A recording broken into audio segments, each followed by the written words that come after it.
Welcome to Landlord Diaries, where we talk about midterm rentals and the opportunities behind them. We'll share landlord stories, talk about maximizing investment potential, and discuss how to live the very best landlord life. This podcast is proudly brought to you by Furnished Finder, the place for everything midterm rentals. Remember to like and subscribe if you enjoy our content. It's your host of the Landlord Diaries, Kelly Bailey. Thanks for being here with us today. Midterm rental enthusiast in the Austin, Texas area with six midterm rentals on Furnished Finder. And hello, everyone. I am Katie Lyon here with Kelly. We are so excited today. We get to talk to Angie. Angie has this unique perspective because she was a nurse for 18 years. Now she's a realtor. She's an investor. She does all things midterm. We got into some really great conversation. We went down some rabbit holes, but they were really good rabbit holes. We talked about nurse contracts. We talked about stipends. We talked about contract cancellations, all these things where if you are hosting midterm rentals, you need to be educated about. So we hope you enjoy it. And please don't forget that this episode and every episode are brought to you by Furnished Finder. You can list your property on there for $99 a year and get unlimited tenant leads. So it is the place to be if you are looking to rent midterm.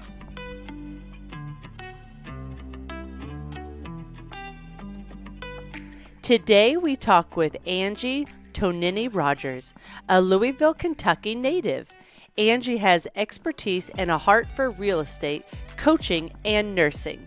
She buys condos, houses, and duplexes in any condition that she can turn into safe housing for traveling nurses coming to serve her community. We will focus this episode on understanding the life of a medical professional so we can all be better landlords to our traveling medical community. If you'd like to connect with Angie or join her community, you will find everything you need on her website. And I'm going to go ahead and say hello, Angie, so that you can tell them the website. How are you today? Hi, I'm great. How are you guys? Good. You want to spell your name for them, or just how do you want to make sure, and how should they connect with you? Sure. If they search Angie Tonini-Rogers, Realtor, then they will find me on everywhere. My website, everywhere. It's TONINI-Rogers. But when you're searching, you just do the Angie Tonini-Rogers. Okay, but the website does not have a hyphen, right? Correct. Angie Tonini-Rogers, Realtor.com. Okay, awesome. Cool. Well, thank you so much for coming on the show with us today. We love just getting different perspectives from all of our Furnished Finder landlords. And having a nursing background, you have a special focus that we don't always talk about on the show. So I'm excited to kind of jump into that medical professional discussion, knowing that Furnished Finder is not just medical professionals, but we do want to serve our medical professionals well. So why don't you go ahead and start telling us about your nursing career? Sure. Well, I was a registered nurse. I'm still licensed, actually. I'm just not practicing. I was a licensed registered nurse for 18 years, and I worked mostly with neonatal intensive care, pediatrics, and then into psych and behavioral health. My most recent full-time position was a chief nursing officer in a psych and behavioral health hospital. And of course, throughout all of the new COVID years and things or situations we went through, it was a lot going on. And so I decided to resign, not because of COVID. It was actually very, I always said it was a God said. He, kind of led me to a different path. And so I decided to resign in 2020 and get into real estate. So tell us more about what your decision was to get into real estate, kind of how you even got started in real estate, and then tell us where you are now. How many doors do you have, and what kind of rentals are they? Okay. Yeah. So I had always wanted to be in real estate since I was a teenager. I remember reading Rich Dad, Poor Dad, the book that everybody says they read when they want to get into real estate, back when I was 16. And I actually, about 12 years ago now, I took the curriculum to become an agent, and ended up not testing because I got a promotion to be director of nursing at a particular location. And so I kind of put it on the back burner, but I've taken tons of classes and seminars, and I just have always had a real interest for real estate and the wealth that it can build for families and legacy that it can build for families. And that's important to me, having 3 boys, and wanting them to understand how to build wealth. So I resigned in 2020, as I said. In September 21, I decided, why don't I just become an agent to be my job? So I got licensed, and from April to June, I picked up 3 condos. So they're 2-bed, 2-bath condos in a pretty sought out area here in Louisville. However, people like to say Louisville. So here, and they are right under 900 square feet. So what I go after is people that want a room together. That's a lot of who I get as nurses. So the 2-bedroom, 2 baths were the configuration that I felt like was a good start for nurses that are traveling together. How do they reach out to you when they're traveling together? Does one of them take lead, and then you set up two different payment styles, or how do you handle it when they're traveling together? Usually, one will take the lead of reaching out and doing that contact, and then the other will, or either way, the other one will take the payment. So usually I have one payment, so I only have to set up one payment. I've never had to do 2. I would do 2 if we needed to, but most of the time they work out the payments between each other, and there's one contact for me for the payment. I do have them both sign the lease. I use a fixed term lease, and I have them both sign that. And I talk to both of them to kind of vet both of them. I get driver's license this is from both of them, and I see both of their contracts. But usually it's just the one that reaches out. Okay. Yeah, this is a great time to remind everyone, KeyCheck Payments is an awesome place where if your traveling nurses do want to pay separately so that they don't have to worry about transferring money to each other, it's super easy to set up individual payments for each nurse, and you just set it up once at the beginning, and then it will go straight to their emails, and they'll both get email reminders, so then they can remind each other too, hey, did you pay rent today? But it's coming straight to the landlord through KeyCheck. So yeah, I'm glad we got into this. So I think we actually transitioned to landlord logistics pretty early today. Katie, do you want to ask any questions before we jump into like the heart of hosting medical professionals and the midterm rental strategy with that?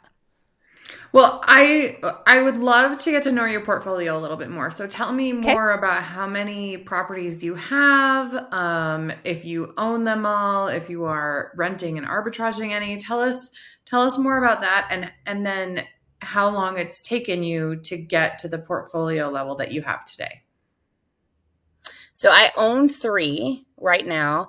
I started off about a year ago. I was managing 10 and putting them up and going after, we were transitioning to travelers.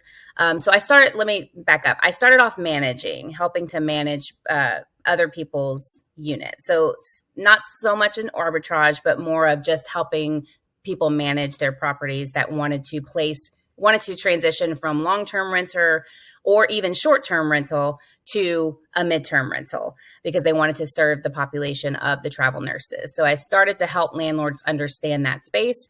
And then, like I said, in April, I acquired one 2-bed, 2-bath condo. I acquired the second one by the beginning of May. And then in June, I acquired the third one. And these are actually all in the same complex. So I only own 3 right now, and I help several local landlords place travel nurses in their properties. So not so much an arbitrage, but more of a helping them place it. And once they're placed, the landlord kind of takes over from that point. But getting to talk to the nurses who are interested in the area and tell them, what we have available, we being me, as well as several other of friend investors that I have that have properties. And then I connect them once they've gotten the lease. I create the lease for them. And then I share them with the owner, and they take on from there. Love it. So business-wise, what does that look like? You said it's not traditional arbitrage. So are you doing this out of the goodness of your heart, or is this something that you've built a business model around to start off with? There's definitely a business model around it. Before I was licensed as an agent, I was doing more of this. And so typically you can do anything from a percentage for management up to just a percentage of the first month's rent. It's somewhat similar to property management, but with short-term rentals and the hospitality that comes with hosting travel nurses and other travelers, the percent's a little higher. I mean, in general, property management for a long term is going to be 8 to 10, and the midterm rental up to short-term rentals can be anywhere from 15 to 30%. And you can work it out with each. For me, I am very individualized. So I look at each property. I look at the kind of amenities it offers, as well as what I anticipate the vacancy rates are going to be. And we work out kind of an individualized agreement between the landlord and myself, the owner and myself. So it's usually a percentage once they get placed, like a placement fee almost is how I do it. I've transitioned more into the placement fee versus more of the management and handling everything from the hospitality, from, booking to vacancy, because when I became an agent, I got extremely busy very quickly, and I needed to be able to have enough time to do both very well. So I moved more towards the placement fee, where I handle the upfront and then hand it back off to the owner once they're placed. So let's go ahead and transition to landlord logistics. And reminder, we want to focus this episode, since we have the best of both worlds with Angie. We have both a nurse and a realtor, investor, midterm property, rental host, all the fun stuff. So that's our focus for this episode today. So Angie, why don't you tell us, what is the life of a nurse like? Like, what does your week look like when you were nursing? Crazy. And it's a lot of hours. It's a lot of tough work. It is, you have to constantly be on performance. And so for me, and believe it or not, an introvert, it was very, very taxing and exhausting. I spent everything that I had to, I almost said perform, adapt to that extrovert personality, so that I could serve my patients the best way that was possible, and my staff who were coming to me for help as well. So it's very, very long, just very long hours. And emotionally, you're taking on a lot. You're having to manage the emotions of other people. And a lot of times those are emotions that we are not necessarily avoiding in our own lives. So we might have our own stuff going on, and then we've got our patients who are taking on some of their emotions. So learning how to manage that is just very exhausting. So it's a tough job, very rewarding, but a very tough job. So now let's correlate that. You've got the life of a nurse. How does that translate into hosting a nurse well, like a traveling medical professional? How do you take care of your traveling medical professionals well? I think it starts with the very first conversation that you have. I understand what a nurse does and what they deal with on a day-to-day, and I greatly, deeply appreciate it. And so I always start off wanting them to understand that I understand where they're coming from, and I certainly don't have their same exact experience, but I understand the life of a nurse, and I want them to know and feel appreciated. I also know that for me, when I would come home from a 16, 18-hour day, I would just want a place to go lay down and be comfortable, and or just chill out on the couch, just have everything I need without having to worry about, not having something that I needed. So I I equip my units, and I am ensure the nurses know that they are going to have everything they need to literally come in, set down their bags and take a shower. Or, as long as they have groceries, set down their bags and cook. Or set down their bags and watch TV or go to sleep. So they have everything they need to just walk in and let it go and be away from home for a little while. Love it. So Angie, tell us more about how contracts and stipends work with travel nurses, because I know this is a little bit of a hot topic with landlords, and it's also something that I feel like as landlords, by nature, we don't have a lot of exposure to or education on, but is really valuable to understand. So kind of give us if you're explaining it as, to a 5-year-old, and then just maybe a little bit more insight there. Okay. Yeah. So nurses can go directly through hospital staffing agencies, or they can use an agency that places them across the nation. And each company has their own business model and their own way that they disperse the stipends. They give money for room and board.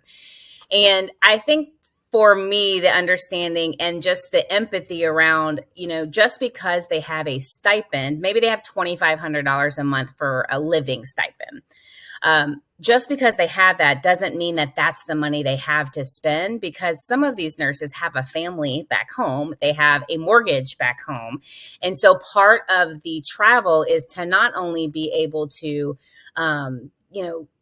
take care of all of their bills and things at home, but also to maybe you pay off student loans. Student loans are a huge thing for nurses. And so a lot of nurses travel because they need some of that extra money to put away towards their student loan debt or other debt that they might have. So it's not this bundle of cash that they have when they travel, because their responsibilities don't stop just because they're traveling. It's just, they're just going to work every single day, and they have a lot of extra expenses for doing the traveling. So the stipends are varied among each agency and each hospital. Their hourly rates are varied. And sometimes what we see on the contract is not always what they take home. They could be taking home a percentage of that amount. So it is just varied based on the agency that they're using and whether or not they're going directly through the hospital for agency or an actual placement agency that wouldn't be attached to any hospital. This is a great time to add in real fast. For landlords that are curious about contracts in their area, I'm not going to say there's any one go-to spot to figure that out. But through talking to my traveling nurses and figuring out, where do they get their contracts, I personally downloaded an app called Marketplace. And then there's another one I've heard of called Vivian.com. So if you're just curious what's coming into your area, those are two apps or an app and a website you can check out. So Angie, life as a nurse, how to host nurses. I'm going to circle back to that because, when you think of, you said they just want to, after a long shift, they just want to come in and chill and relax. And, some of my nurses, they'd take their dog on a walk and then they'd come back and just sleep for hours. So as far as TVs and having 2-bedroom, 2 baths, and being in that profession, have you chosen to put TVs only in the living room or in the living room and in the bedrooms? What's your style? I do one in the living room, and the bedrooms are just the place to go to sleep or sometimes work. There might be a little table. I try to keep the table and chairs, like if there's a desk or something, I try to keep that out of the bedrooms because I personally like to keep my bedroom the place where I sleep. And I don't want to worry about having my laptop right there or having to remember to check an email or something like that. So I try to keep that as their sanctuary. So I try to keep the TV. I do have sound machines inside the room to help with noise reduction. I'm trying to think of what else I put in there. Darkening curtains or blinds. That's my big question is what else do travel nurses want that maybe a different tenant might not need? Like what do you furnish those units with based solely on the fact that you kind of have the experience of a nurse? I think the bed has to be very comfortable. I have lots of replacement linens because just by way of being a nurse, some nurses are just clean and they want to be clean. And so I provide additional changes of linens than you would if you weren't hosting a traveler necessarily. So I have lots of those, lots of pillows, lots of pillowcases, lots of linen changes and sound machines. I have some lamps with soft light. Or I have the lamps that you can switch to be like a harsher light for work versus like a soft light for relaxation, and darkening blinds. I mean, really, you got to be comfortable in the bed, and I just want them to have enough linens where they can change over. I have washers and dryers in all of my units, so they can do laundry there as well. But I think just a lot of times they're working 4 16-hour days or 4 12-hour days that are actually 14-hour days. So there's just not a lot of time other than outside of work. You eat and you sleep. They might have 1 or 2 days off where they might be able to get out and see the area. So I usually provide information about the area and where are fun places they might want to go for different types of people or different types of interests. So those are really the things, because a lot of times they're just working and I just want them to be comfortable. So tell us about check-in days. Tell us how check-in day works for you with your nurses. Are you meeting them there? Are you giving them remote access? What are some things that you make sure you tell them? How do you make sure that you communicate house rules? Walk us through that process, because Kelly and I have also discovered that landlords have very different processes for this. And I think to some degree it depends on the tenant type as well, because you're right. If a nurse is getting off of a 16-hour shift, they might not want to get there and meet me. They might want to just open the door, put their bag down, get their toothbrush out, and go to bed. Right. Yep. I don't meet them there. I give them access. So I'll give them a welcome email, and it lines out just all of the right reminders about the numbers related to the lease, the security deposit, or the monthly rent, the dates. And then I give them information about where the dumpster is, where, if there's a trash day, where the trash day is. If they have a pet, reminders about, anything related to how to pick up pet waste. If there's quiet hours for that particular community with condos, there usually is. I usually give them a little bit of information about who the neighbors are. If there are long-term neighbors there, I usually give them, with their permission, of course, give them a little information in case there's an emergency, so that you understand they're surrounded by people that, will help them if they need help with something. Or if they have questions about the area, that kind of thing. That's really it. I have a lockbox or a smart lock, either one of those, and usually it's just they get the code to the lockbox and they have their set of keys. I have a set of keys in case something happens to where they lose a set, obviously, but it's pretty easy. And, if they're getting in late, a lot of them come in off flights and they're coming in late. So, they go in and they either drop their bags and go to their first shift. A lot of them come in on their very first shift and their night shift, and they'll just go to their first shift after they drop their bags, or they will just go in and crash and go to bed. So if they want to meet me, I will work that out with them. But I haven't had anybody that feels like they need to meet me in person first. There are a few that request to see the apartment or the condo or the house first. So we'll set up a showing that way. And at that point, we will have met face to face. Awesome. I want to ask 2 questions that are hot topics on our travel nurse housing Facebook group. You constantly see the question of, well, should I allow pets because the nurses are gone for so long? Is it in the best interest of the pet? So from your experience, what do you feel like you could pass on to other landlords that are hesitant about allowing pets for those nurses that like traveling with their pets? Right. First of all, we get lots of requests for pets. That's number one. So you're number one as a landlord from a business perspective, you're decreasing your pool of possible renters. Number one.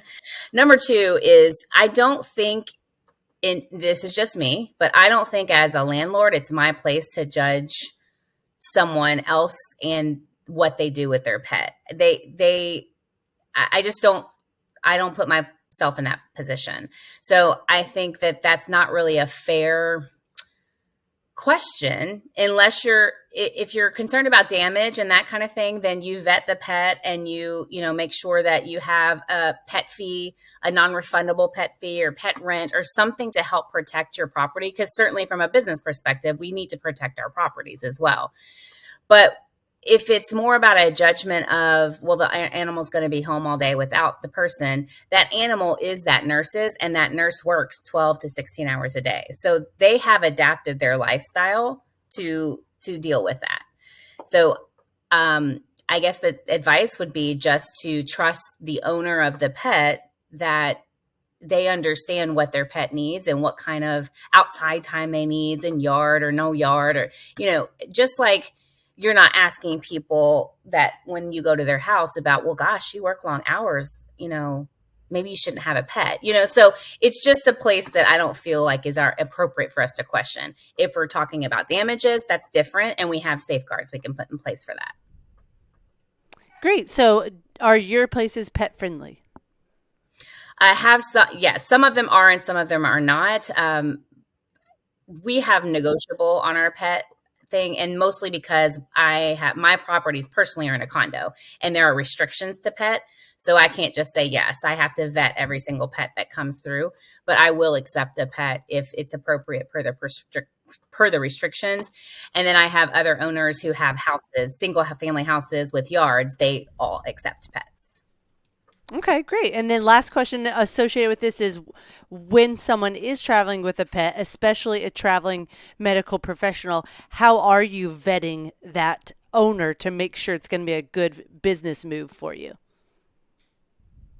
So I have an app that I use just from real estate, being an agent. So I access that. It's called Forewarn, and it's accessible just to real estate agents for our own safety, mostly because if you can imagine, we're getting cold calls from online internet people that we've never met, and they're asking us to go meet them at a house that's vacant at 9:00 at night in the dark. So we have an app that can do a very quick check on their phone number to make sure that their name matches who they say they are. So I use that to check to make sure that there's nothing major that pops up just on that app. And then I also ask for a copy of their driver's license. I ask for a copy of their contract, and they're allowed to black out the numbers if they would like to black out those numbers, as long as I can see that they have an employment agreement or a contract. And that is really it. Now, there's occasionally, if there are some landlords that will run through the KeyCheck check, the KeyCheck check, KeyCheck check, and the KeyCheck check, and so we use that as well. But that's as far as I've ever gotten as far as checks. The only other thing that I might ask for is a reference from, if it's like if they're a repeated traveler, a reference from their last place they stayed. Especially if they've got like a huge dog, or if there are any risk factors that could, they have a history of cancellations, anything that pops up during our phone screening, I might ask for a couple of those other things. But in general, nurses are already background checked. They can't work without it. And when they're traveling, they have to do those frequently. It's different if you have someone that was hired 24 months ago and they're permanent there. They're not doing constant background checks. So that's different. A traveler has to do these checks in order to be able to travel and be approved to travel to each hospital. So I know that they have those background checks, so I'm not concerned about that. See, this is interesting, Kelly. I'm curious what your process is here as well, because I have two nurses staying in two of our rentals right now. And I did not get copies of their contract, but I did run a KeyCheck screening, both of which came back amazing. And it was clear that they were very responsible, reliably, and had a good history of paying things on time, good credit, all of those things. I did have one application from a potential tenant who was not a traveling medical professional. It was a different traveler. And there was, I won't go into too much detail because of privacy reasons or whatnot, but there was something on the background check that was an immediate deal breaker. So I'm curious what your process is there, Kelly, because I know you've hosted nurses in the past and currently as well. Mm-hmm. So mine's similar to yours, where we keep it very consistent, where if anyone is over 18 in the home, then we do the KeyCheck tenant screening for everyone that's an adult. And, once you get the details, it's a longer document, like most credit reports, but it's thorough, and it's going to have the credit score. Mm-hmm. It's going to show you any evictions, any criminal history, things like that. So it's very thorough, because we want to be good neighbors and make sure that our homes are, safe for those around ours as well. And then we also just want to make sure that, figure out what credit number you're looking for and be consistent with that. And if you get a credit score under that, well, then have some additional checks in place to see if they're going to be good tenants and be able to pay on time. Really, when it comes to midterm rentals, I really haven't had anyone that hasn't reached the credit score that we're looking for. So it's these business travelers, it's just pretty straightforward, which is nice. So we have had two situations where they couldn't run a background check. One was a Canadian family that didn't have a social security number. So then you start looking into, well, okay, what do we do now? So, I'm sure that Angie's got a lot of advice on that front too. So then you start looking at reference checks and bank statements and things like that, because don't just discredit them because you can't do a tenant screening. And same thing, if you're familiar with nurses and you feel confident with your style of not having to background check nurses, then that is your style that you've chosen to move forward with. But as far as those that we had to take the extra measures for, they were two of our best guests, and we still check in on them and say hi every once in a while. So I think tenant screening is important, but when it's not available, don't just rule it out. This is interesting too, because all three of us have different ways of doing it, and I don't think anyone is wrong. Right. It's getting to know your tenant, getting to know your level of comfort, getting to know, where you feel good, where you feel is too risky, and then just like you said, Kelly, staying consistent. So I think that's a really good message for everyone to take away, is that you don't have to have, this is not a one size fits all. But what's important is to know who you're renting to and make sure you're comfortable.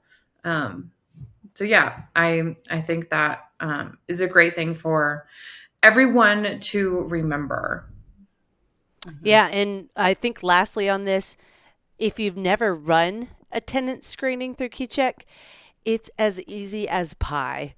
You literally just get their first name, last name, and email address, and then everything else is in their hands. And typically, if you let them know that you just sent it to them, it can come back in 5-10 minutes. So it's a very quick process it's just very reliable. We use TransUnion. So it's very safe, secure tenant screenings. All right. So the other hot topic for Facebook travel nurse conversations is pricing. You constantly see landlords and travelers, that's way too high, or I'd never pay that, or this is the range that I like to stay in. But it changes throughout the country. And of course, if you haven't gone to furnishedfinder.com/stats, that should always be one of your first go-tos. And we have the midterm rental summit coming up, and Price Labs will be presenting there. But in general, Angie, what, as a nurse, knowing how the stipends work a little bit in the contracts, how have you figured out pricing, and as a realtor, for your properties? Yeah, it helps definitely know being a realtor because I know the space and I know the areas. I know, what a one bed, one bath versus a two bed, two bath goes for and that kind of thing. So in general, the way I do my calculations when I'm looking at acquisition or trying to get a property, I'm going to look at what the long-term rate is. And then I go to the two extremes. A long-term rate is this number. And then the short-term rate is usually about 2 times to 2.5 times that number in general for our area. So the midterm rate is generally in the middle, 1.5 to 2 times based on, the different situation, maybe a bathroom or an extra bathroom or a washer and dryer, things like that you can provide. So that's the simple calculation is 1.5 to 2 times. The other thing that I've been watching very closely is that I just monitor all of the people that come through for our city and look at what they're wanting. There's a huge amount that want that 1,200 to 1,600 range. And then there is not so much in the middle that want that unless you've got 2 nurses traveling together. Then they want that middle 2,000 to, 2,800. And then the other ones that want higher than that are usually families that are traveling together or maybe 2 to 3 nurses that have pets that need yards. So you're into that single family housing with yards. So that's kind of how I look at the pricing. And then, of course, I think the thing, especially on the Facebook page, when you're talking travel nurses versus tenants, or versus landlords, if they don't have that experience of owning property, then they don't understand how much it costs to maintain a property and to offer a property and equip and furnish a property. So it's important on the front end to try to get something that is going to be within those numbers. But there are times, obviously, if you're providing a lot of extra amenities or you're rehabbing the property to be really nice, then it's going to be in a little bit of that higher price range. So as far as stipends work, I have not seen that to be consistent with what the budget is they're asking for, which is interesting because, again, you've got to see, 2 single nurses that don't have families at home that are just traveling. They have more budget to use on their housing than, maybe a mom that has 3 kids at home with a husband and a mortgage at home. She doesn't have that same expendability on that number. So I haven't found that to be consistent for me. I have 2 thoughts here to share with our listeners, and one is for landlords, one is for tenants. And I know not a lot of tenants are listening to our podcast in particular, but I think there are some landlords here who do travel as well, or this can be something that you educate your tenants on. So for the landlords, make sure that you're watching your unmatched leads. This is going to give you a really good insight, like Angie was saying, as far as demand. I've been keeping a close eye on our unmatched leads, even though our properties are full. Like, I don't need to fill a tenant in the next 2 months or so, but it's really interesting. I'm seeing a lot of the same thing. People either want 12 to 1,600, or there may be a retired couple coming to see their grandparents or a family, and they're looking for something much larger. So it is interesting to see that split. And that can help you not only price your current property, but if you are looking to expand your portfolio, to know, okay, here's a little bit more of insight into the demand. So keep a close eye on that, even if you are not looking to fill your space right now. There's some really, really good insights. Now, the other thing I wanted to remind tenants of, and this might actually be more of a reminder for the landlords to educate tenants and potential tenants of, is I know the last property we got done furnishing, there was 5 of us that spent the day. We spent like a solid 18 hours inside this condo, unpackaging, unboxing, assembling. I mean, it probably would have taken a single person a week. And we got done and we all looked back and we sat and we said, well, it looks so pretty. Where's all the stuff? Yeah. Like, we literally filled 2 dumpsters of packaging and materials and everything. And you get back and you're like, doesn't look like a whole lot of stuff, does it? But it adds up. It is not inexpensive to furnish properties. And the other thing is to remember that in general, your utilities are covered, your HOA fees are covered, your lawn maintenance is taken care of. All of these are extra expenses. So you can't compare it to, oh, I wonder what they're paying for a mortgage here is. Oh, I wonder what they're paying for this. Because also when we get the call that the fridge is broken or that, whatever happens, like we've got to cover for that. So it's not a comparison that is fair to make. And some of that is on the landlord to educate them. I know the condo that I was talking about, it's a 2-bedroom, and I had a single nurse who contacted me. She said, "Are you negotiable on the price? It's just me. I don't have any pets. I don't have a partner. Like, it's just me, but there's not a whole lot of availability for what I need." And I was like, "I'm negotiable a little bit. Like, I can meet you in the middle a little bit, but my expenses don't change a whole lot." Right. Whether it's one person or 2 people. So just, take that time to educate. And when you educate tenants and potential tenants, more often than not, everyone ends up happy because they understand what's going on. Yeah, that's great advice, Katie. Yeah, I agree. Yeah, it'll be valuable for those listening. It's a good reminder because education is important. So I'm going to move on to our next question. Angie, as far as the move out process, when it comes to traveling medical professionals that have a short period of time possibly between contracts or a short period of time before they, go travel Hawaii or some other exotic part of the world, how do you handle your checkout process so that it's not too extensive, but it's not a headache for your cleaners either? Mm-hmm.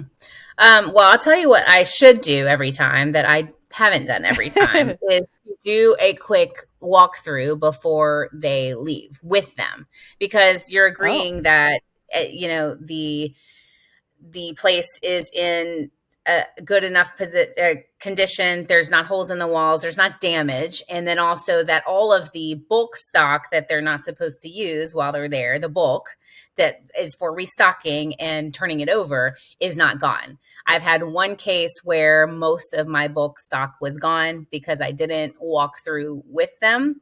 And so obviously the best thing to do is just to do a quick 10-minute walkthrough with them and agree that it's in condition where they can get their security deposit back. Especially if you're doing a damage deposit, security deposit, you can't really verify that if you let them go and you haven't walked through with them. So that's really the best advice. Now, I have not always done that. I will go, right after their checkout, and I will run through and make sure that everything looks good. If there are questions, I will text them about it or call them about it and ask. And then we will have a discussion about, okay, so here are the things that you did or didn't do, or here are the things that are missing. And so this is the amount that will need to be taken from that. But you should be covering all of that stuff in your lease. Even though it's just a fixed term lease for a shorter term stay, you still should really try to cover everything that might come up around those things so that you don't end up in a situation where you end up having to give back a damage deposit and they wiped out the entire unit, or the couch is destroyed, or, whatever else is going on. For the most part, I have not had issues with those things, but every now and then we're going to have a tenant that, decides they don't want to leave it in the way that they found it. Right. Yeah. And what I find is, having 6 properties over the last 2 to 3 years and managing each flip on my own until I'm confident that someone can do it for me. What I've found is so many travelers, because you're there for a longer period of time, you need to be able to move stuff around and make it your own space. So just because I like the plates in one spot doesn't mean that's where they're going to like the plates or the pots and pans. and having a system, which I'm with you, I need to do a better job of it, but having a system where they can easily know where to put things back when they leave, such as a notebook with pictures, or labeling your shelves, or just have some flexibility where you don't really care where it ends up going back, but then it gets disorganized and that's passed on to your cleaners. So I think it's a definitely a balance of how you're saying of. Back to that education part, Katie, we need to educate our renters that we don't want them to be spending like a whole day cleaning the apartment, but we do need things back in the proper spaces, especially for those out of town investors that are looking to only have the cleaners come in and make the home ready for a same day turnover or a next day turnover. So this is good conversation. Katie, what do you want to ask next? Well, I noticed on all of your listings, you have a floor plan, which I think is super helpful to let these potential tenants visualize. Because like you said, most of these midterm tenants are not going to see the property before move-in day. If for no other fact, then it's usually occupied, right? So tell us, how do you make those floor plans? Is there a cost? Is that something that you can access only because you're a licensed realtor? Or what if I want to make one? So it's called Matterport, and anybody can hire anyone, any photographer or videographer in their area. Usually ones that specialize in real estate are the best with that. So it's called Matterport, and that's the actual equipment that's used to create that. And it also creates the virtual walkthrough. I do have access to that at my brokerage. So any property that I ever have, I can get there's a full-time media team there. It's an awesome brokerage. And so I can get all of that stuff done just for being part of that brokerage. So, but you can pay for that. And I would say it depends on the property, but anywhere from 125 to 300 is probably the range to do a property. And pro tip, this is a very random fact, I know, because when we were listing our old house, I used Matterport for the listing photos, and you can use it like on your cell phone. And I think you can do like maybe one property for free or 1 to 3 properties for free. So it's super easy, and it walks you through. It'll be like, okay, now take 5 steps forward and take a picture. Like it's pretty dummy proof. Mm-hmm. Mm-hmm. Nice. So my next question, how do your contracts work for medical professionals? Because in our intro call, I think you do things a little bit differently, and you have flexible lease terms. Yeah, so I use what we call a fixed term lease, and I essentially just for the date, like I have one coming on the 20th. So I have their term from the 20th of January through the February 20th or the 20th of February. And then if they are staying, then I will do another one, a fixed term lease for the 21st of February through the 21st of March, and so on and so forth. And I do that to kind of mimic how short-term rentals work. The platforms book on short-term rentals, so like hotel booking, nightly rate type booking. And it's more of a protection in some ways, so that if you get someone that does not want to vacate, that you have proof that there was a day to move in and a day to move out. It is not a month-to-month recurring lease. It is just a fixed term lease. So it's just one more level of protection that I typically use. Now, that does mean that it's a little bit more hands-on. I have to create the new lease every time that they extend. But also, I have had, I think 100%, except for, so not 100%, but only one out of all the tenants that I've talked to has requested a 3-month lease because their contract is 3 months. Everyone else has wanted a month-to-month because their contract could get canceled. And in the event that their contract gets canceled, they feel better about having the month-to-month.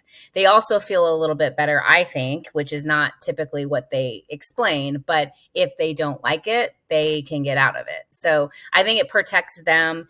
and it protects, it doesn't always, it's not as landlord friendly, right? Because we want to book our properties and know for the next 3 months we're going to have them.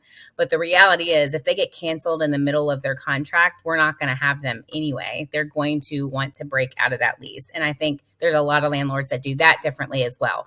I'm a little bit more flexible, again, because my heart is for the nurses as well. So I want to be flexible enough while also being able to run the business. So I will, if they get a canceled contract, then I will work with them as long as they've given me 2 weeks notice. I will work with them to get them out of, even if they were on a 3-month lease. So I think with working with travelers, especially nurses, when they are not in control of their contracts, you have to understand that lifestyle and the position they're in. And for me, I just don't think I could sleep at night if I wasn't understanding of the situation that they are dealt with sometimes. Now, I require proof that it was canceled, but I think you have to be ready for that and have a way that you're going to deal with that and be upfront with the nurse about how that's going to work if that happens. Kelly and I have had this conversation a lot because we've both had nurses with canceled contracts lately. And we're like, what's the best way to handle this so that no one is in a situation they're unhappy with? I think it's hard because you can't rebook automatically. And I don't know for you guys, but here it's very seasonal. Like, we are having a major shift right now where a lot of the contracts I'm getting are in-house contracts, meaning that the hospital is hiring them directly as an employee, but it's agency. So it's almost an internal agency that they've created, which creates a lower price point for the nurse. They're making less, and the stipends are less as well. But they also get canceled more frequently. So I'm kind of riding that wave and watching the data. I like to watch the data and just try to figure out what's happening with the contracts and with the ways people are coming in, which is another reason for me why I want to know who they're contracted with. It's just going to be more likely they're going to get canceled if they're hired directly by the internal agency at the hospital. Now, Angie, I have a question for you because you do have this unique perspective where you've got realtor, investor, nurse, all of these things. There's been a lot of attention in the media lately about nurses on strike, nurses being unhappy, particularly, if I'm understanding it correctly, staff nurses, those that are employed directly by the hospital itself. And there's also been simultaneously a lot of talk about a decrease in pay for travel nurses and a lot of travel contracts getting canceled. Now, we never know what the media chooses to pick up on and highlight, but where do you, just kind of in your opinion, foresee kind of the future of travel nursing and the demand for travel nursing, and how these shifts might affect things? I think it's hard because there's so much involved in that. Like you said, media, there's a lot of politics involved. And when you get with big hospital administrations and budgets and monies they may or may not be getting from the government, but it's just as far as, grants that they have for programs and things. It's hard to say because whether we like it or not, hospitals are businesses as well. And nonprofit or for-profit hospitals are even more of a business than nonprofit hospitals. So they're making decisions that are hopefully going to help their business and be able to help serve their patients better. But at the same time, sometimes those decisions reduce the amount of staff that are on the floors, which causes the strife with the nurses. It's a very delicate balance that I don't think that is balanced very well a lot of the times because there are just different perspectives. And I also, as being a staff leader, I am not one to say that more staff equals better service because in my experience, as well as when you look at data, when you are 1 to 2 people short, that's the best scenario you can get, because that Really? everyone knows they've got to work their weight and they've got to pull their weight. They've got to do their job. When you have too many staff, things get dropped, people get hurt or harmed or not taken care of. When you have terribly short staff, there's not enough to go around, and they're so stressed they can't do their job well. So there's a very fine line. From a budget perspective, it doesn't make sense for hospitals to use the agency. They're paying more, Right. and it doesn't make sense. Now they're saving on benefits and things like that. So there are some overhead costs that are not being absorbed when you hire agency.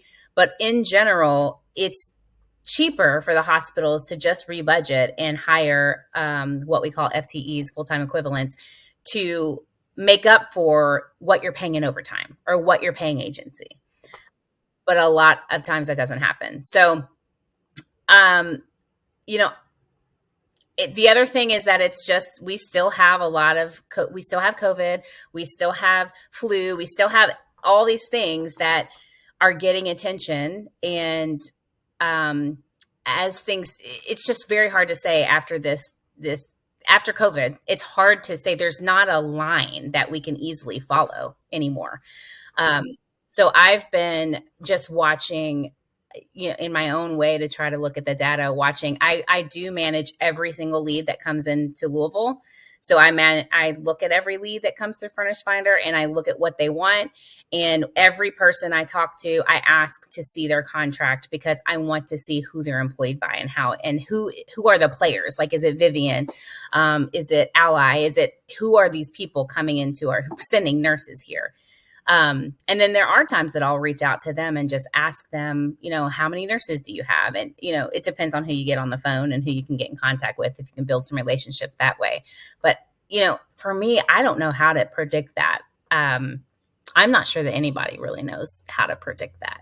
Right. What I am seeing, though, is more nurses employed directly by the hospital, especially we've got 4 big systems here, and most of them are being employed by the internal agency at this point. So, and that's just what I'm seeing. So that's just people that are looking for travelers. So, well, and it just kind of reinforces the point that as landlords, you have to be prepared to pivot at any single point.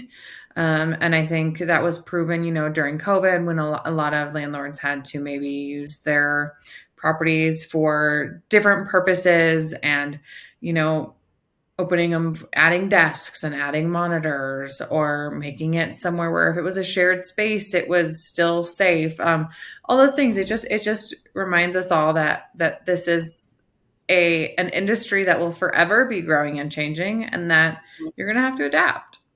Right. Right. And that's real estate too. I mean, it's healthcare, but it's real estate too. Right. So we're in 2 of the most dynamic fields that we could possibly be in, that just change with the day.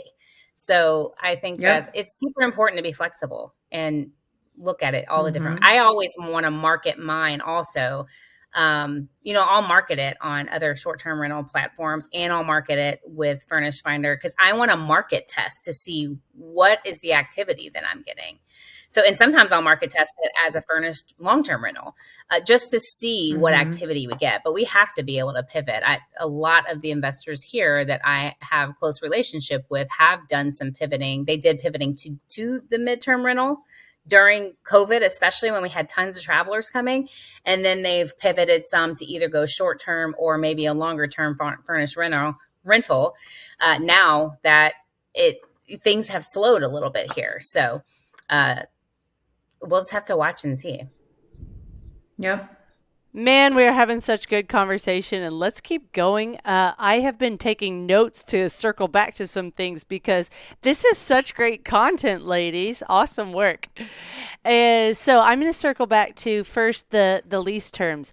I love that we all have different ways of doing these standard midterm rental processes, and we all do it right. So I wanted to circle back to the lease part and say, you know what?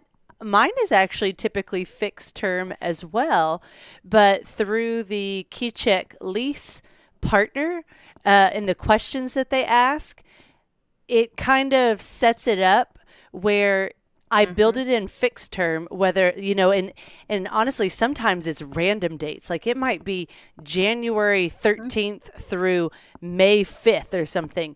And what's really nice is if you use KeyCheck Payments, they do the prorated calculation for you for it to be paid at the end. And so you're always getting paid ahead of time, but that last payment is just prorated to be paid ahead of time. It's so amazing.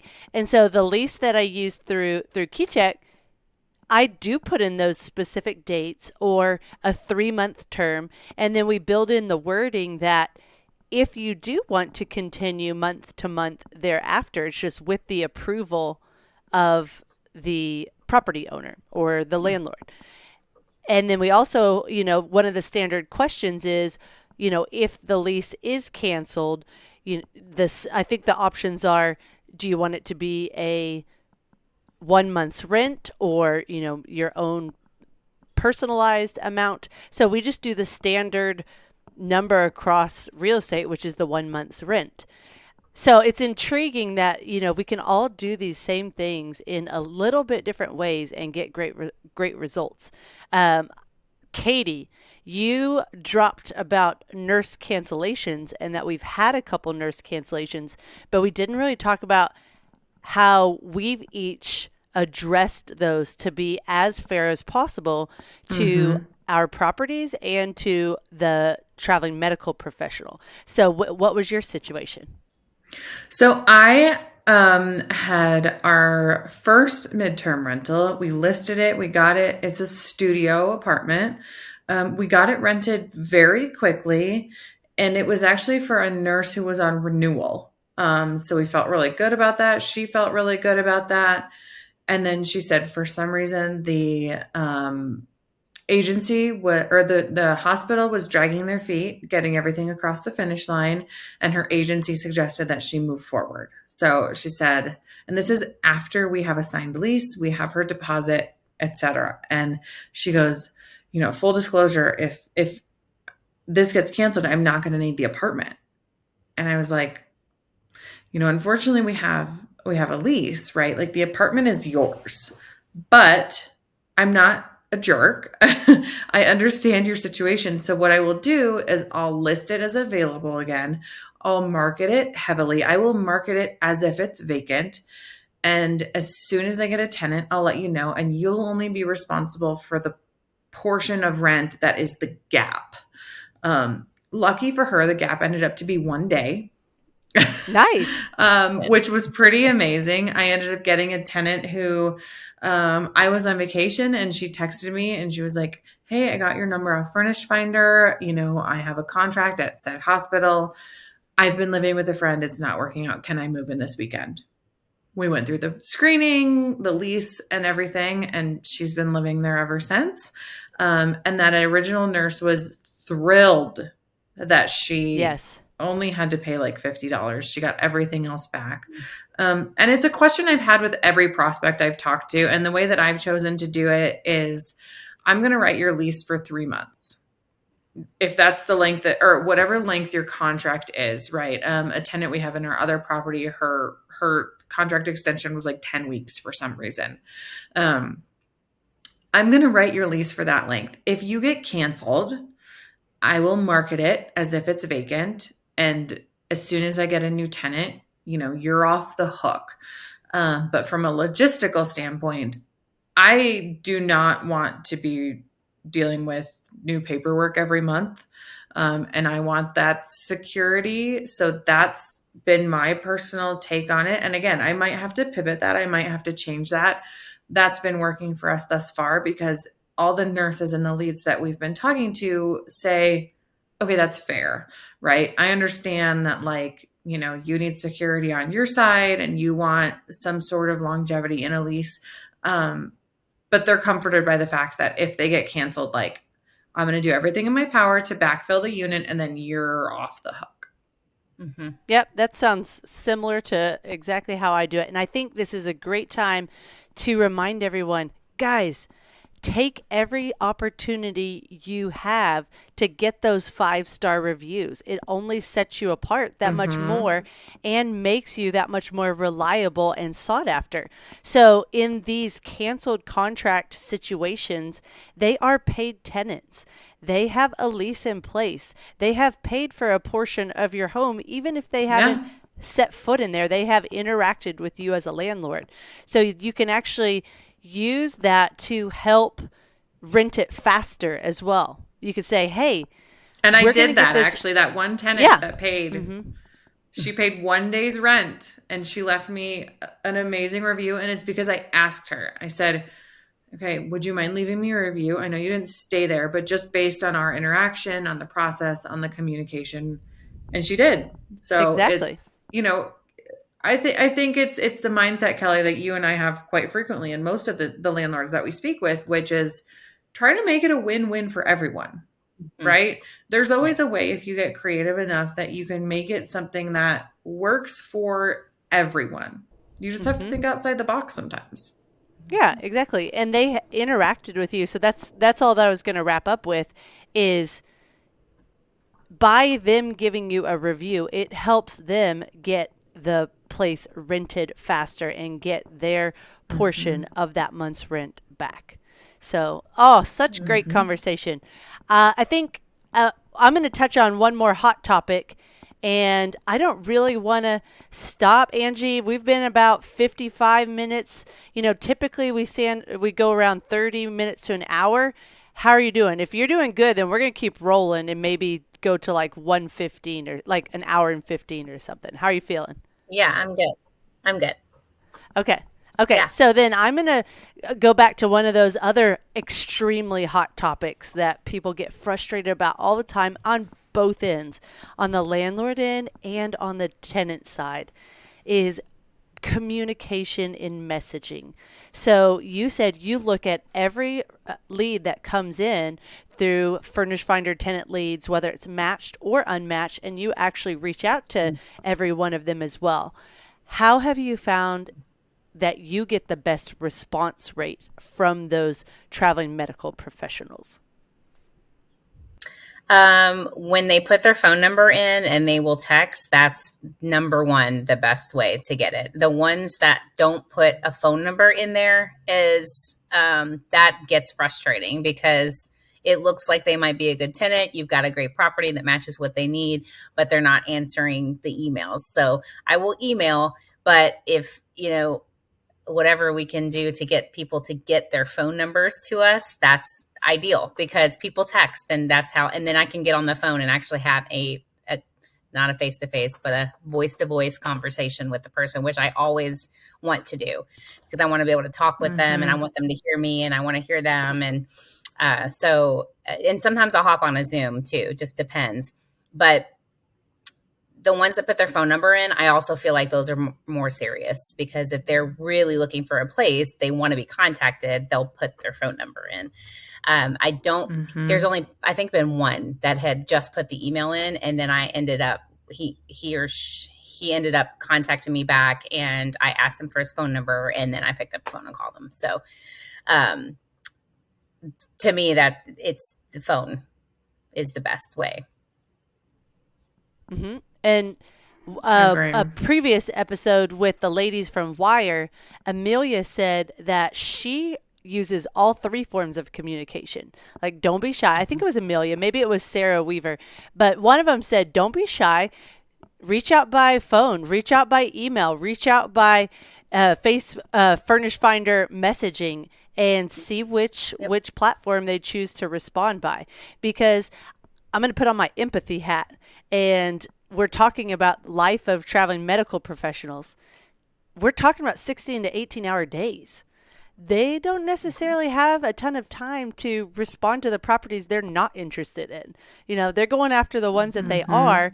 And one of the best advice I ever got from a friend in the business world is remove emotion and think, what is the problem and how do I fix it? Well, the problem is people aren't responding to messaging. Well, to me, it's an easy one. if they're not responding, they're not interested in your property. So then I just move on. Or you take the lady's approach, say, you know what, I'm going to go after them every way that I can. And if they respond, then that's a good fit for my property. So I would just encourage landlords, don't take it personal. Like, we don't know what's going on. Like, those are long shifts. They have a short amount of time to find the right property that they want to stay in. And just because they don't respond doesn't mean that, it was something you did wrong. So right. I just totally want to agree add with that that. I think and I do that too. Whatever I do, the furnished finders, I do all of it. I just prefer phone because then I can actually talk with them and I can, we can start building relationship. But I 100%, and sometimes I'll go try to find them on Facebook also. I'll go search their name and see if I can find them and message them on Facebook, especially if I feel like we've got a property that's exactly what they're looking for.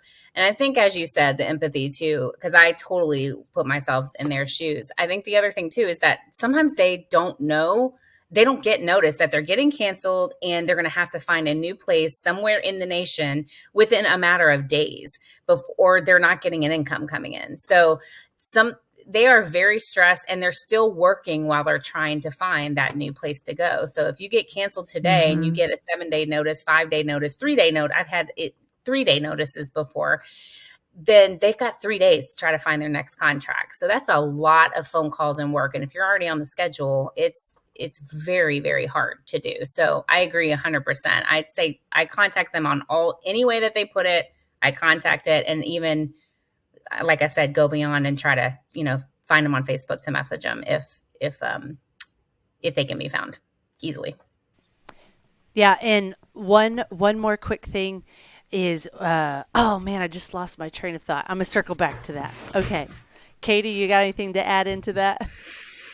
I don't think I do, except don't be afraid to follow up, especially on the Furnished Finder app and the messaging platform, that if you don't hear a reply, there's nothing wrong with popping on there and saying like, hey, I don't want to be a bother. I just wanted to make sure that if my property is a fit, that you saw this. If not, like, please be well and find an amazing space. And thank you for serving our community. Make sure you're writing that line between, ensuring that your message gets through to someone who has 40,000 things going on.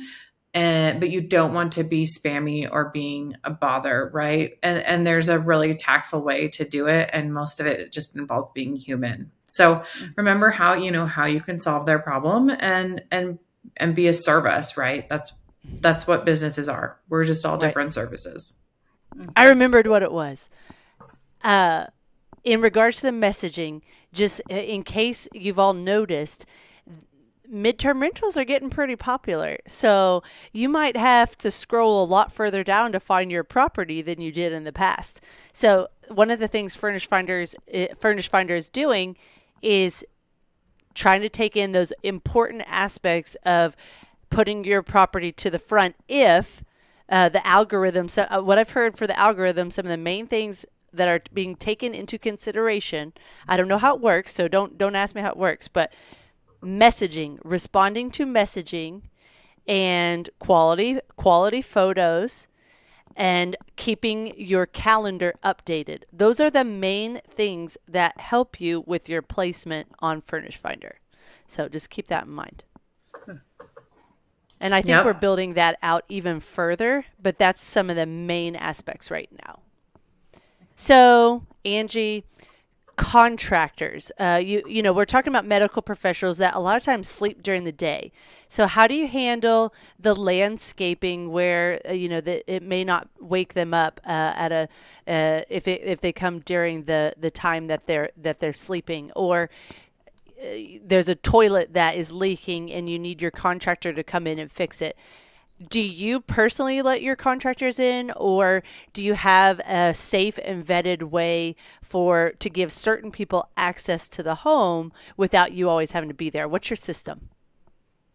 I usually talk with the nurse about it and basically get their permission for me to come in while they're not there so that they're not being bothered. Now, if they are only sleeping during the day and it's only night, I have a couple of plumbers that will go later. So that's good. That's usually the one that has to get in there if something is immediate. But I only use people that I know and know will be okay and that they've already worked on the property. No contractor that goes in there has not already worked on one of the 3 properties that I have in that complex. So I usually have them give them the lockbox code with permission, or if they're there, I'll send them a picture of the name and the picture of the contractor that's coming in and saying, hey, here's who it is. He will knock. If you don't answer, he will use the lockbox and he will holler, hey, are you here? And then I usually give them like a window, just like any contractor would give me when they're coming. I give them a window of when he or she is going to get in there. I love that. It's communication. I think that's really good. Yeah. Mm-hmm.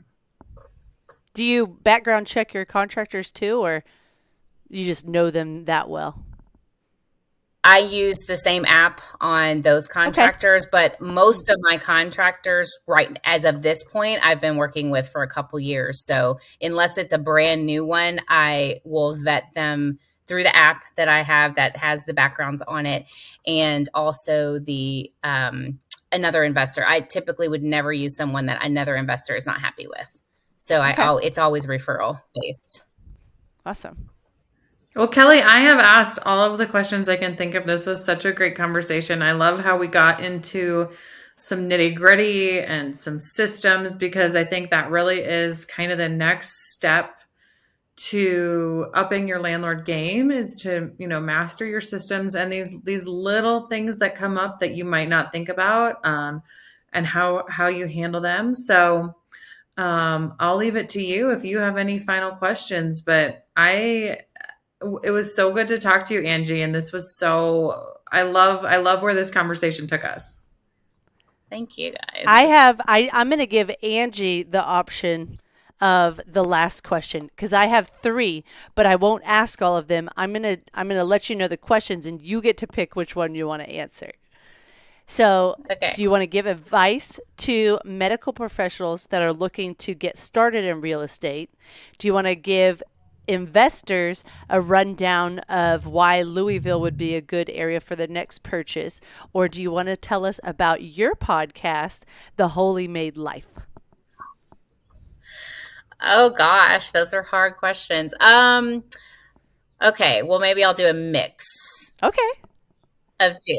Okay. Well, real quickly, I actually, when I resigned nursing, I started doing a little bit of coaching, because I was always doing coaching as a nursing leadership. And so I started this podcast called Holy Made Life, WHOLLY Made Life. And as I transitioned into full-time real estate, my drive kind of shifted a little bit. So I'm actually currently trying to figure out how to revamp that a little bit. So, but it is up on all of the places for podcasts. As far as Louisville, it's a great place to buy, build, sell, and invest. It's midterm in pricing. We've got lots of out-of-state people coming here all the time to purchase up a lot of property, and it's because it's a good price point. The median here for a house is around $280,000, and so that is a good price to get in. It ranges, of course, up to into the millions, but that's not the most of what we deal with. We're dealing with median prices of $280,000, so it's a good place to buy, and there's lots of fun things to do here and in surrounding counties. There's lots of distilleries in other counties. The horses are here. Muhammad Ali is here, so there's just tons of different types of lots of gardens and botanicals, and there's just tons of different things to do here. So it's a great place to come visit, and it's a great place for people to come stay. A lot of families also. So we've got a lot of people that travel here to stay with family, and so that is where some of that. My sister even has rented a house for several weeks at a time because she's got 5 kids. So they'll rent and stay here for kind of a midterm stay. So it's just a great place to raise a family in, and it's a great place to come and get. There's lots of hospitals here. lots of bigger hospitals here. And the other great thing about Louisville for midterm nursing specifically, I think, is, a lot of nurses are asking, what is the commute to the hospital? Well, everything wherever you are in Louisville, you will be no more than 25 minutes from the major hospital. And there's only one of those hospitals that's outside of 12 minutes. That's Norton Brownsboro.